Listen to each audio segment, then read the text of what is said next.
Hello everyone, today is Anand's 50th birthday and a lot of you have requested a game for this special occasion. I had to decide which game to choose since we already covered Anand versus Aronyan, the 2013 Tata Steel game, twice, so we can't show that again, but we do have a very special game. It's from the 1995 Anand Kasparov, well, sort of a World Chess Championship match. It was not held under FIDE, but under the Professional Chess Association, and it's really an intense game.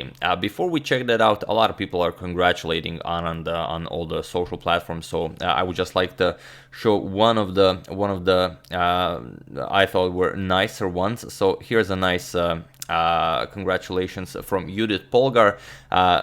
She posted this photo of her and Vishy. Vishy is 18 years old here. She says, "Speedy Vishy at age 18, sharper talent than anybody I knew, a role model for the upcoming generation in India and around the world. Thanks for the fighting games. Happy 50th birthday to a unique personality and world champion Vishy Anand."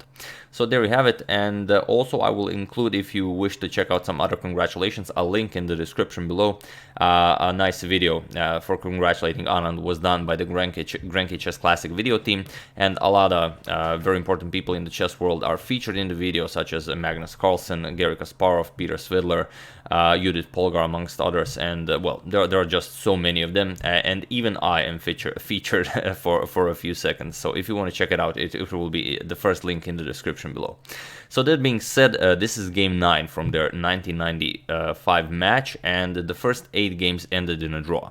Now, the game was played on the observation deck of the 107th floor of the World Trade Center in New York, and the prize fund was $1.5 million.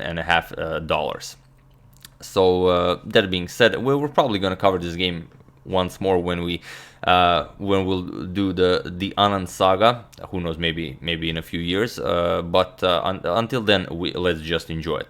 So this is game 9. Anand with the white pieces opens with e4. Sorry about that. We have c5 by Kasparov, so the Sicilian defense, knight to f3, d6, and now d4. C captures, knight captures, so everything is fairly standard. Knight f6, we have knight to c3 and a6 now. Bishop to e2 and e6, the Scheveningen variation. We have castles by white, and now bishop to e7. So this is the mainest of the main lines. We have a4 preventing b5 and knight to c6 now. Bishop to e3 by Anand, continuing development. We have castles by Kasparov, and now f4. We have queen to c7 and now king to h1, a nice prophylactic move, which you usually want to do when this diagonal is opened up. We have rook to e8 and now bishop to f3, strengthening the center, putting the bishop to a better diagonal. Bishop to d7 by Kasparov, and now knight to b3. Avoiding any exchanges in the center, and also you will at some point regain, well, not regain, but gain very nice control of the b6 square. And here b6 is the move that is being played today. This is considered to be the main line, and everyone plays this, but in 1995 Kasparov played knight to a5. He wants to trade a pair of knights. Vishy obliges. We have knight captures, queen captures, and now queen to d3, developing the queen, and now making room for this rook to come to d1.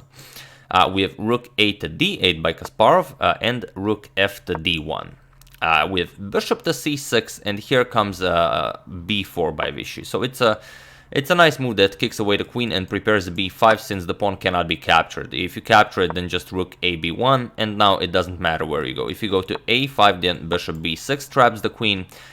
There are no squares available. As you can see, the pawns cover these squares, knight covers that, bishop covers b6, and this bishop covers h5. So the queen would be trapped here.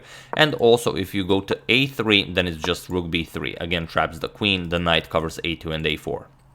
So Kasparov forced to retreat. We have queen to c7, and now comes b5. So you don't really gain anything by capturing. If captures, then you just allow rook to a7. So here Kasparov goes back, bishop d7, and now rook a to b1. We have a captures by Kasparov now, knight captures on b5, attacking the queen, bishop captures on b5, queen captures, and now rook to a8. You cannot capture on c2, as you would again blunder your queen. Just rook d to c1, you attack the queen, queen a2, and now rook to a1, and the queen has no squares. All of this is covered, and the the bishop pair nicely covers these squares. So after queen captures on b5, we have rook to a8. Now maybe with ideas of rook a5, maybe bring the other rook to a8, go after the a4 pawn. But first Anand goes c4, takes further control of the d5 square and prepares a5. For the moment you cannot play it, but bishop to b6 is coming, which will help with playing of a5. So first we have e5 by Kasparov. Bishop to b6, pushing the queen back, queen to c8, and now f captures on e5. D captures on e5, and now you could capture on e5 with the queen, but then you lose the a4 pawn. So first Anand pushes a5, now it's nicely protected here, and now threatening just queen captures pawn on e5.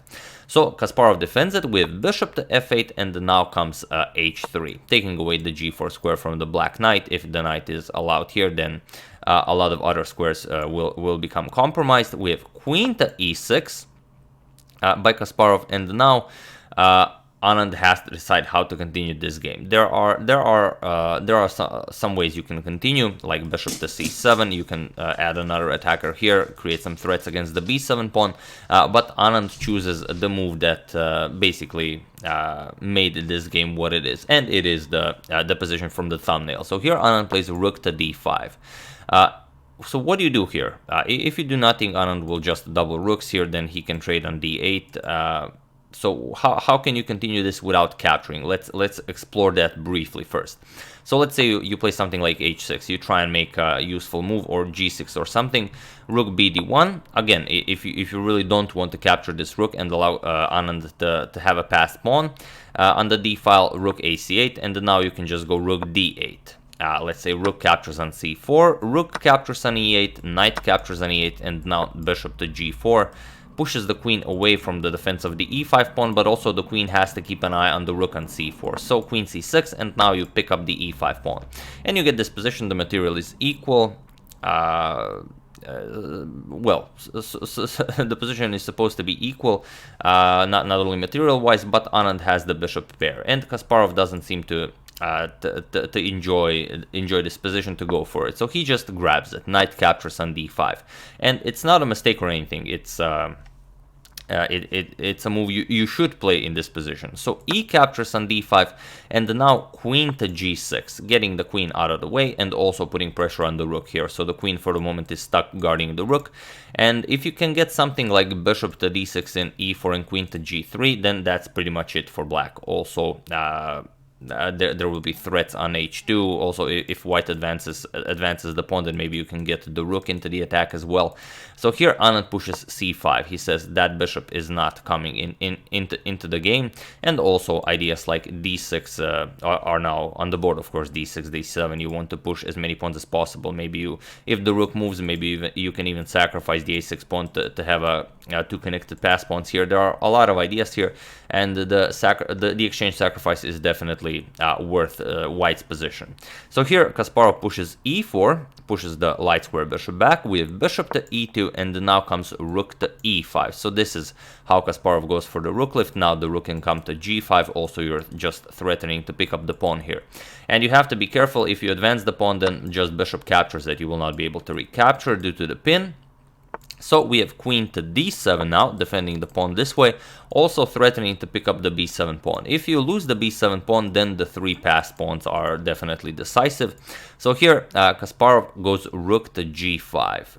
Also a valid attempt was e3, opening up an attack on the rook on b1. And after the rook moves, now you go rook to e7. Push the queen back, you defend the b7 pawn. After the queen retreats, queen g4. Now, of course, white will more than gladly go into this endgame. Rook e4, you can play captures, and now d6, and white is just much better here. And it will be extremely hard to guard that b7 pawn. So here, Kasparov doesn't like this. He goes rook to g5 instead. We have attacking the g2 pawn, rook to g1, and now e3. We have d6. Now advancing the pawn, and then now comes rook to g3. Here Kasparov is threatening some ideas, but for the moment they are not possible. White is much better here. Clearly we have queen captures on b7, and now Kasparov plays queen to e6. It is the last attempt you can try in this position, since Well, of course, if you capture the rook, then rook captures on h3 is just mate after queen captures on h3. But of course, Anand did not capture the rook here. Anand just played king to h2, and it was in this position that Garry Kasparov resigned the game on move 35 in game 9 of their 1995 match. Since now there's really nothing to do here, the rook is under attack. You have to move it, and also this rook is under attack. So there's really nothing to be done here.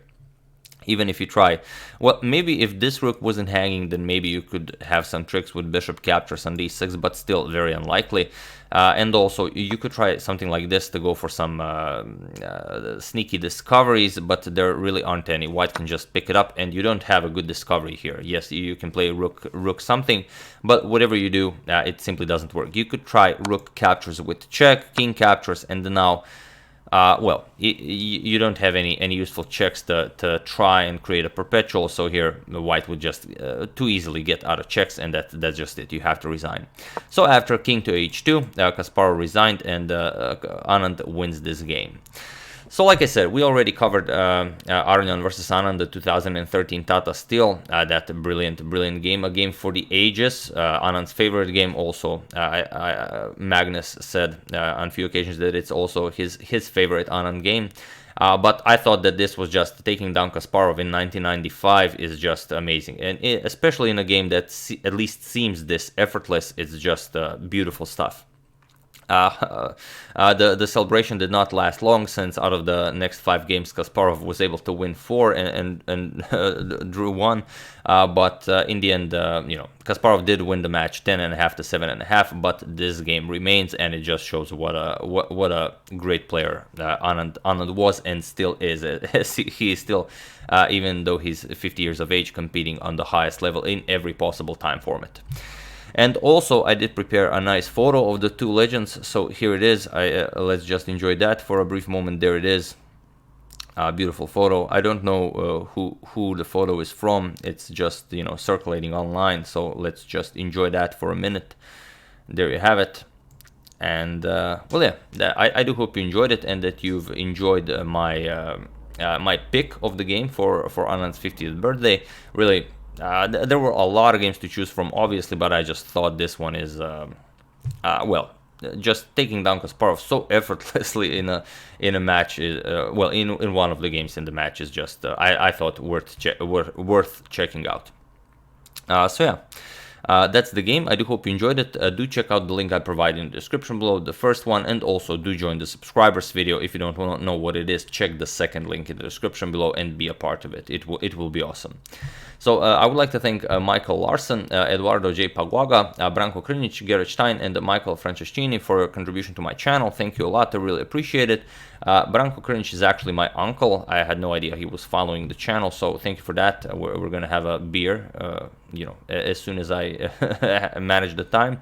And yeah, as usual, you can check 2 of my previous videos here. Thank you all for watching, and I will see you soon, continuing to check up on your wonderful suggestions, and we are starting the coverage of the FIDE Grand Prix. So thank you all, I will see you soon, and once again, happy 50th birthday, Viswanathan Anand.